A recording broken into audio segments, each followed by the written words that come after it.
So guys, today back from a video on the channel. Today we're here for another massive game during the week. Thursday night football, Everton versus Newcastle United. Massive one on Amazon Prime, 7:30 kick-off. It is a big one. Both teams are in quite good form in the Premier League, and can they continue that into this massive game at Goodison Park?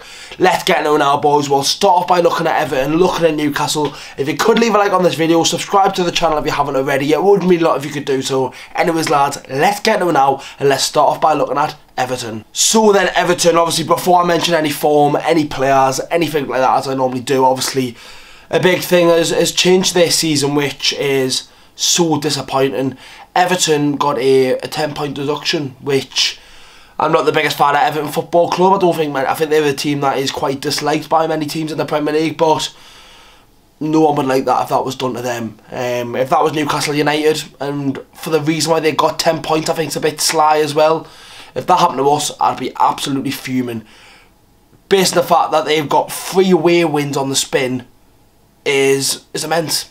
They are looking a unit, and arguably is that deduction brought that squad a bit more closer, a bit more together?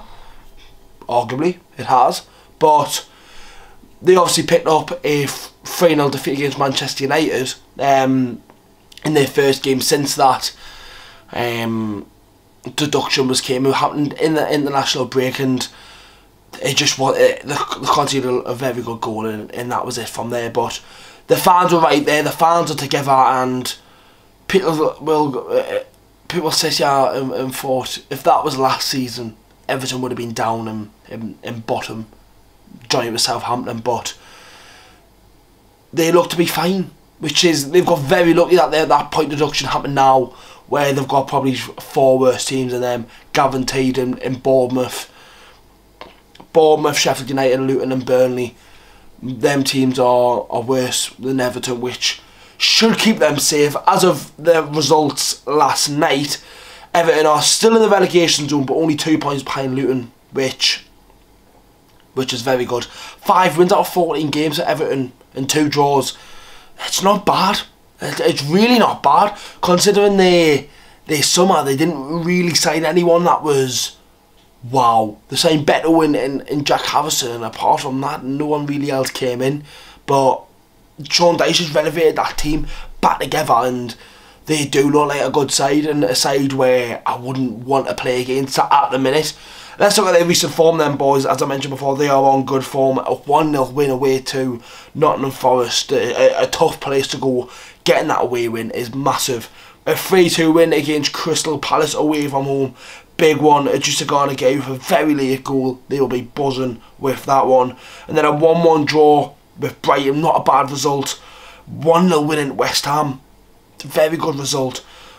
They're on good form, and we've got to control this game. But speaking on Everton with their players and squad, one player who I like and I thought could be a good player, not for that we were linked with him, but not for the value and the money that we should have paid, is Jack Harrison. I think he's a very tricky good player on that right hand side for Everton. I think he suits the way they play, and he is a threat, so we'll have to watch out for him. Takor is playing a little bit more forward than what he has over the years. He's got 4 goals this season. Defensively they look quite good as well. Mikalenko, Jared Braithwaite, who's looked really good this season. He was at loan at PSV last season, which was a surprising loan. He's come back and looked really, really good. James Tarkowski, we all know what he is. He's your bread and butter centre half and should do the job. The only advantage is probably Ashley Young. Obviously he is quite old now, but there's no can't say anything about that. He's got quality. And he's a Premier League winner. He's done a lot, so gonna watch out for him. But in that midfield, James Gordon as a player who I like. He was at Manchester United. I think he was at loan at Nottingham Forest, maybe. Signed for Everton, and was struggling to get into the team. Looks good now. Obviously, Onana is injured, but he looks very good. Adjusagana Gay is getting it back there. Obviously, he was at PSG, went back to Everton. They've got a good team looking at that, and that team is well good enough for staying up. Obviously at the minute, Calvert-Lewin's been on a bit of good form for Everton, but he was injured for that game versus Nottingham Forest, so Beto started up front. I don't think he scored a Premier League goal this season yet, but you've got to watch out because he is a big, strong defender, and Lascelles and Shaw have to be on their game against a big, tall, strong striker on their case. So there's Jordan Pickford in goal, best friends with Trippier, but also a Macron, which he always gets a bit of stick when he plays Newcastle. So he'll be prepared. He'll know what he's expecting now. But let's speak about Newcastle then. So then Newcastle United, obviously last night, big, massive win. Manchester United at home. We've beat them 3 times in a row now, and we are looking immense. Same 11 as for the last 3 weeks. Can't see anyone come back fit. We are looking so good. We are looking brilliant at the minute. So good. Lewis Miley in that midfield controlled it, and we're just looking so good. What we've got to remember though, going to Everton, it's a tough place to go. Normally over the years we've struggled over there, but as of late, in the last 3 visits there, we've got 2 victories, and then one was a 1990-minute goal by Iwobi, which is one of them. But last season, 4-1 win. They were struggling, and Newcastle played them off the park. Callum Wilson was brilliant in that game with 2 goals, but one thing which I think people might have forgotten about is Anthony Gordon. Obviously, he's that star man at the minute. Scored in his last 4 home games.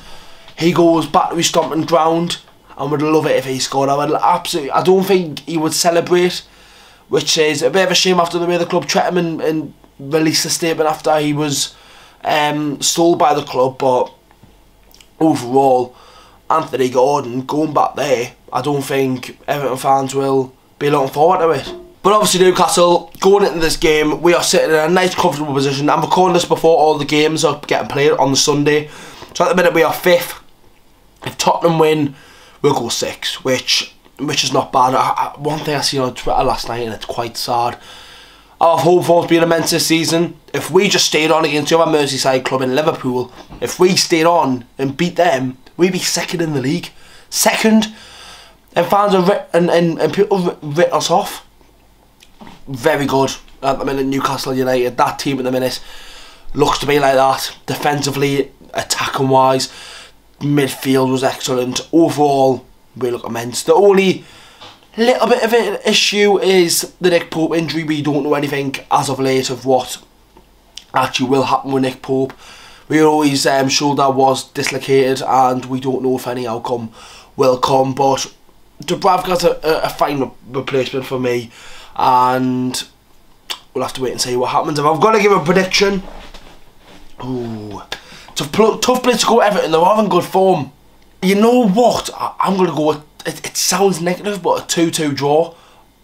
I think it'll be one of them games where we are just not at the pace a little bit. We should be alright though. Nah, I'll go 2-2. It will be Newcastle to play off the park. Chelsea should have beat PSG, but drew to them. Beat Manchester United. It would be Newcastle to get beat to a team that's been deducted 10 points, but hey ho, that's a Premier League for you boys. That is the end of today's preview. Make sure to leave a like, subscribe to the channel. There will be a predicted team out tomorrow, and then the game is on Thursday night. A busy weekend for me as well. Need to get these Tottenham videos done after the Everton game. I'll let you all know the crack later on in the week. See you the next one, boys. Have a good one, and I'll see you all for the predicted team and the game on Thursday.